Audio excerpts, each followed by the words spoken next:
la primera sesión, la primera charla, perdón, titulada Automatización de tareas de transformaciones de datos, desarrollo de un ETL para GBSIG Online, por Carles Martí. Bueno, ya le cambió el título a la presentación. Pero no pasa nada. Es lo mismo. Nada, vamos a presentar, pues eso, voy a presentar el plugin ETL que hemos hecho para GBSIG Online, ¿vale? Para que no sepa qué es un ETL, bueno, sus letras ETL significan Extract, Transform and Load. Son unas herramientas que se utilizan para extraer datos de diferentes orígenes, los transforma, bien sea de una manera estructural, esto quiere decir que cambiamos el esquema de atributos, le ponemos un atributo nuevo, lo renombramos, lo eliminamos, etc. O lo transforma de manera transformaciones de contenido, ¿vale? Esto sería ya los valores internos o incluso ambas, la combinación de ambas. Y luego pues los carga en un nuevo almacén de datos, ¿vale? Y a partir de ahí pues tenemos unos nuevos datos que podemos analizar, ¿vale? Lo que conseguimos con ETLs son procesos de integración de datos desde múltiples fuentes, limpieza de datos, calidad de datos, y normalmente son los responsables de estas herramientas de la gobernanza de los datos de la empresa, ¿vale? Nosotros además extendemos este concepto de ETL porque usamos datos geográficos, entonces lo llamamos Spatial ETL o ETL espacial, ¿vale? Que además de todas estas características que ya he mencionado, también es capaz de gestionar datos espaciales o hacer incluso geoprocesamiento. ¿Dónde se utilizan? Estas herramientas se enmarcan dentro del totum revolutum que es el Big Data, pero bueno, en realidad tienen como más uso dentro del Data Science, que a veces también se enmarca dentro de esto del Big Data y del Business Intelligence, en procesos, sobre todo en los procesos KDD, que son procesos de descubrimiento de conocimiento a partir de bases de datos, que esto no es más que este proceso que os he marcado aquí, este esquema, que desde múltiples fuentes, ya sean data lakes, almacenes de datos distintos, formatos más normales como Excel, CSVs, etc. En nuestro caso, que serían datos espaciales, pues shapefiles y demás, una selección de esos datos, un preprocesamiento o una limpieza de datos y una transformación de los mismos, para que después ya un científico de datos los analice y se puedan hacer interpretaciones sencillas. Realmente en esta parte del data mining podrían entrar desde cosas muy sencillas que podría hacer la misma herramienta ETL, como medias o cosas estadísticas más sencillas, o hasta podríamos hablar de regresiones de machine learning, regresiones múltiples, análisis multivariante, etc. Hasta llegar a un nuevo conocimiento que nos permita tomar decisiones. Por ejemplo, esto es muy importante en el Business Intelligence.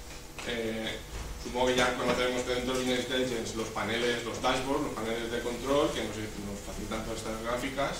Nosotros, como expertos en geomática, nuestros dashboards de alguna manera serían pues efectivamente nuestros mapas, que es el que nos brinda toda la información y el que podemos extraer, podemos interpretarlos y sacar conclusiones. Evidentemente también últimamente se pueden incorporar dashboards como hemos visto en Tocantins y demás. ¿Cómo se utilizan? Sí, ¿cómo se utilizan? Normalmente las interfaces gráficas de estos ETLs se hacen mediante un DAG, un grafo dirigido hacia el pico. Grafo, veis ahí, esto sería una red de nodos normales, que aquí en geomática los tenemos más que conocidos, dirigidos, es decir, que siguen una dirección, van en una dirección y acaban en un fin, en un nodo final, y son acíclicos, es decir, que no dependen o sea, que no se permiten bucles, es decir, dependen de los nodos anteriores, que serían las tareas, ¿vale? Y antes de ejecutar estas herramientas se hace un ordenamiento topológico que veríais, este red de nodos lo veríais ordenado topológicamente en la manera que tienen que ir procesando cada uno de los nodos, que se representaría una tarea en concreto, hasta llegar al final, ¿vale? Como veis aquí pongo dos ordenamientos topológicos, pero este 0 podría ir detrás del 2, detrás del 3, detrás del 1 y no alteraríamos el orden de las ejecuciones. Otros, para que veáis un DAP de interfaces de otros software, el más conocido en el ámbito de la geomática, que sería FME, que lo tenemos aquí arriba. Aquí teníamos el de Apache Airflow, este sería un flujo de trabajo de Apache Airflow. Y aquí tendríamos el de Pentaho, el de Pentaho, que si quien ha utilizado ETLs años anteriores recordará GeoKeter, que también manipulaba datos espaciales, aunque creo que ese proyecto se quedó ahí en la... Pues vamos ya al nuestro, al plugin GBT. Bueno, esto sería, ya lo adelanta un poco César en su presentación de Minurba, pero bueno, esta sería una representación de nuestro DAG, ¿de acuerdo? Este sería el plugin en sí, ¿vale? Si analizamos, tenemos... ¡Ay! Quiero tirar para atrás. No, es igual. Bueno, teníamos hay como tres componentes, un menú, ¿vale? Un menú de herramientas, un menú desplegable y el canvas, que es donde se muestra nuestro DAG, ¿de acuerdo? En el menú desplegable, cada uno de estos botones, al pulsarlos nos desplegaría una serie de, si son entradas, por ejemplo, serían formatos de datos que son compatibles en el plugin. Si serían azul serían transformadores, ¿vale? Toda la serie de transformadores que tenemos ahora mismo disponibles, que serían, en este caso de aquí, transformadores alfanuméricos. Si pulsamos en el mundo, transformadores geométricos, ¿vale? Todo lo que tenga que ver con geometrías. Tenemos dos más, que serían este de aquí, trabajaríamos con listas, y este de aquí nos permite insertar código SQL y, o sea, cosas relacionadas con metiéndole código. Y por último las salidas, ¿vale? Que de momento tenemos las salidas de Postgres, que son las compatibles para luego poder exportar una capa y visualizarla en GeoGesis Online. Vale, este sería bueno, se me ha olvidado comentar que cada una de estas herramientas podemos seleccionarlas y arrastrarlas sobre el canvas, y al arrastrarlas sobre el canvas se nos transformaría en cada una de estas cajitas, ¿vale? Como veis, como se corresponden los colores, no sé si se ven muy bien el verde y el azul, no sé si se ve muy bien, pero vamos, el verde correspondería con entradas de datos, en este caso un CSV, las transformaciones, ¿vale? Aquí hay tres transformaciones que crea un atributo, se aplica un geocodificación, ¿vale? Que seleccionaríamos los atributos que tienen las direcciones, nos devolvería una X y una Y, y este atributo, este transformador de aquí, nos lo convertiría, esa X y esa Y nos lo transformaría a un punto, y finalmente lo exportamos a una tabla en Postgres que podemos ya ver en el GeoGesis Online, en un visor. Bueno, estos parámetros, estas cajitas, le tenemos que dar una serie de parámetros, ¿de acuerdo? Que sería pulsándolo aquí. Si lo vemos en rojo es que todavía no se ha seleccionado, no están configurados los parámetros, ¿vale? Y si lo vemos ya en el color, en este caso verde, pues sería azul o naranja, es que ya está configurado. Y por ejemplo para CSV pues elegiríamos una ruta que los almacenaríamos en el administrador de archivos del propio GeoGesis Online, todos los archivos que queramos utilizar, el separador, que puede ser un .com, una coma, etcétera, ¿de acuerdo? Y aquí tenemos otros ejemplos de parámetros de atributos. Este por ejemplo es un transformador que mantiene los atributos seleccionados. Pues como veis, el esquema, una vez se une con la flecha, si tiráramos una flecha a un nuevo transformador, podríamos elegir el esquema, cualquier atributo del esquema de atributos, ¿de acuerdo? Aquí hay seleccionados tres, por ejemplo, en este material de atributo o en el geocodificador, que os lo he enseñado, es justo de ese flujo que os enseñaba antes, ¿de acuerdo? Que puedes elegir el motor de búsqueda, en este está seleccionado el de vuelta, el modo directo o indirecto, en este caso va a ser un directo porque seleccionamos una dirección y nos obtiene una X y una Y. Al contrario, pues seleccionaríamos los atributos que nos dan los atributos de X e Y para que nos devuelva una dirección. Luego, en la barra de herramientas, pues simplemente tenemos es para trabajar con los transformadores que hay en el canvas o bueno, ciertas opciones como te limpia el canvas, uno nuevo, abrir, ahora veremos que nos lleva a un listado de espacios de trabajo que llamamos, que sería todo el flujo STL, espacios de trabajo almacenados, que están guardados, guardarlos, ¿de acuerdo? Que en guardar pues, podemos elegir un nombre, una descripción y podemos elegir si lo ejecutamos cada cierto tiempo, los espacios de trabajo, añadir bases de datos, como trabajamos con ahora por ejemplo tenemos bases de datos desde Oracle, desde Postgres, entonces podemos almacenar los parámetros de la base de datos. Si seleccionamos los transformadores en el canvas podemos eliminarlos a través de esto, pero también desde el teclado.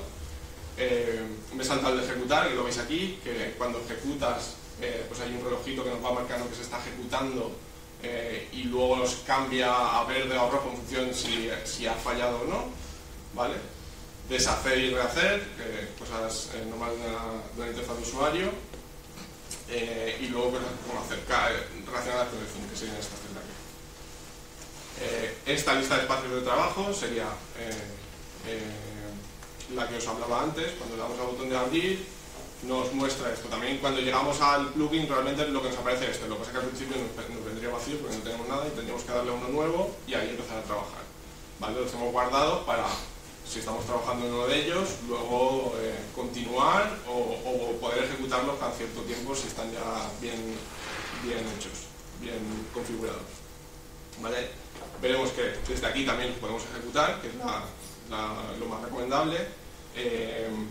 El estado de la última ejecución, ¿vale? Aquí hay uno que ha fallado, por ejemplo, el nombre, la descripción, la periodicidad. Sí, lo hemos guardado para que se ejecute aquí, por ejemplo, cada día, ¿vale? Que se hace mediante Celery, el usuario que lo ha creado, y luego tenemos aquí una serie de parámetros, un botón que podemos configurar ciertos parámetros. De momento lo que hacemos es poder ejecutar SQL antes de ejecutar el proceso, el espacio de trabajo, o después. Podemos modificar esto sería un botón para configurar el nombre de nuevo, la descripción, etcétera, para borrarlos o para descargarlos. Si los descargamos nos descargaría un JSON que es la definición al final del espacio de trabajo, que lo podríamos usar pues, si estamos en una plataforma, lo podemos llevar a otra. Esto nos viene bien a nosotros para, por ejemplo, hacer el test. Testeamos y cuando ya lo tenemos bien, descargamos y lo llevamos al servidor que toca y ya lo guardamos allí. Y nada, y ya por último presentaros algunos casos de uso, ¿vale? Aquí veis un buen espacio de trabajo, bien grande. Además lo he comprimido para que solo se vea en una diapositiva, para que se vea más. Y nada, lo principal, los gestores de expedientes, por ejemplo. Hemos integrado gestores de expedientes de Indenova y Alcira, por ejemplo, que esto nos viene muy bien porque nos conectamos desde una API, nos conectamos a una API red para descargarnos los expedientes que puedan tener en un ayuntamiento y los volcamos en nuestra base de datos. Y luego este proceso el que haría es el de actualización, que lo que hace es volverse a conectar, descargar los expedientes que están en abierto y los comparamos con la base de datos que ya tenemos. Hace una comparación, por aquí hace otra serie de comprobaciones y llega realmente, estos son dos alias Postgres pero que apuntan a la misma tabla.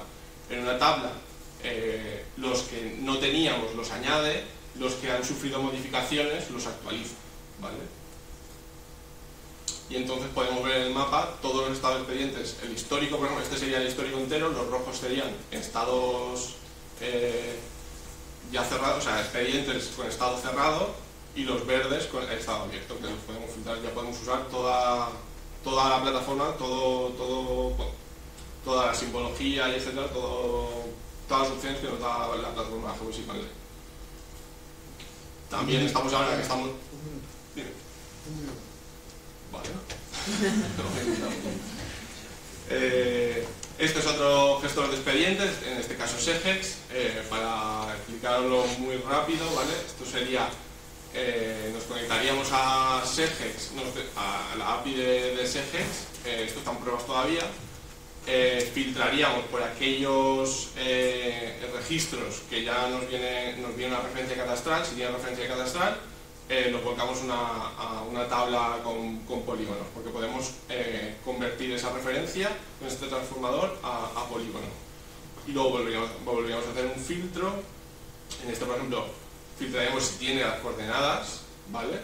Si tiene las coordenadas, convertimos las coordenadas a puntos. Si no las tiene, ya aplicamos el geocodificador. Y como veis, en función de la salida de los parámetros PostGIS, ¿vale? Si lo que estamos haciendo es actualizar datos, porque este mismo proceso lo podemos usar para hacer una carga completa o para actualizar, vemos que en la salida, si configuramos los parámetros, podemos decirle que actualice mediante un identificador único, o que cree una nueva tabla, o que la sobrescriba, etc. Bueno, y este sería pues los resultados de SEGES, que vemos que bueno, viene con una URL donde podemos consultarla luego en el gestor mismo, etc. Para MINUSMA, que ya lo ha comentado César, pues cargamos desde una Excel cargamos de una Excel los artefactos explosivos. Esto lo que hacemos, por comentarlo, este transformador, por ejemplo, que se llama MGRS, lo que hace es que en la Excel nos vienen las coordenadas militares, ¿vale? Que son números y cifras, y aquí lo que hacemos es transformarlas a X y a Y para poder luego verlas en el mapa, por ejemplo.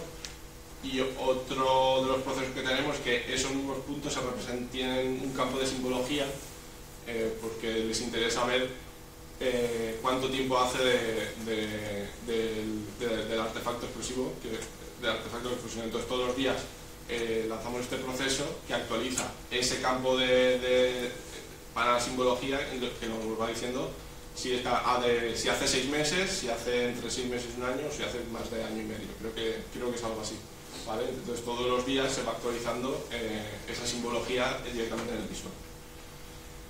Y luego, otro caso de uso ya el último, el registro vitícola de la GVA.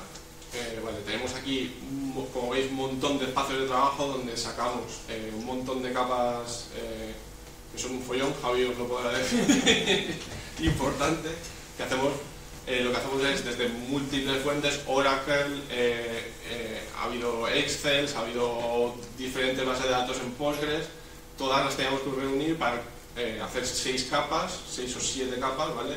Aquí sí que no me caben el espacio de trabajo, os he puesto una captura de lo que veníamos haciendo. Por ejemplo, aquí leemos en Oracle, como sabéis, los códigos de los municipios son del INE o son distintos los del INE que los de catastro, entonces aquí hacemos una unión, un join, para conseguir los de uno porque necesitamos los otros, etc. Bueno, pues como curiosidad, para sacar pues este tipo de mapas que vienen todo el registro vitícola de la Comunidad Valenciana, ¿vale? Y además sacamos datos desde el SIGPA, etc. Y bueno, y lo usamos para tareas del día a día. Si necesitamos cargar, pues, como os he enseñado antes, un CSV, que eran los centros sociales, para hacer un caso en concreto, pues lo usamos para hacer exportaciones a diario. Si surge cualquier actividad que pueda ser automatizable, pues usamos el plugin GeoETL. Y nada, ya como conclusiones. ¿Para qué nos sirve? Pues esto, para exportar y manipular datos a capas compatibles con todas las opciones que tenga GeoMusic Online. Automatizamos procesos de manipulación de datos mediante una interfaz gráfica, que esto para, por ejemplo, técnicos GIS que el desarrollo no es su campo, quizás, pues es muy importante, porque podemos automatizar esos procesos sin necesidad de hacer desarrollos. Nos proporciona muchísima flexibilidad, porque todos los transformadores son compatibles entre sí, ¿vale? Nos permite hacer pooling, que es esto que os he comentado de los gestores de expedientes, que de esa manera mantenemos actualizadas completamente las capas a diario, bueno, como quiera el cliente, a diario o incluso cada ciertos minutos, etcétera, que viene, bueno, pues esto, ejecución de procesos de manera periódica, que ya os comentaba. Y nada, cualquier integración que se haga, hablo sobre todo de este tema de los gestores de expedientes, que los hemos integrado directamente en el ETL, pues nos vienen muy bien, porque pueden de alguna manera alimentarse de todas las tareas que ya vienen desarrolladas en el ETL, ¿vale? Y se pueden utilizar para el objetivo grupo. Y normalmente estos ETLs tienen licencia, el nuestro pues no tiene, no es necesaria ninguna licencia. Y nada, con esto las preguntas creo que las dejamos para después. Muchas gracias.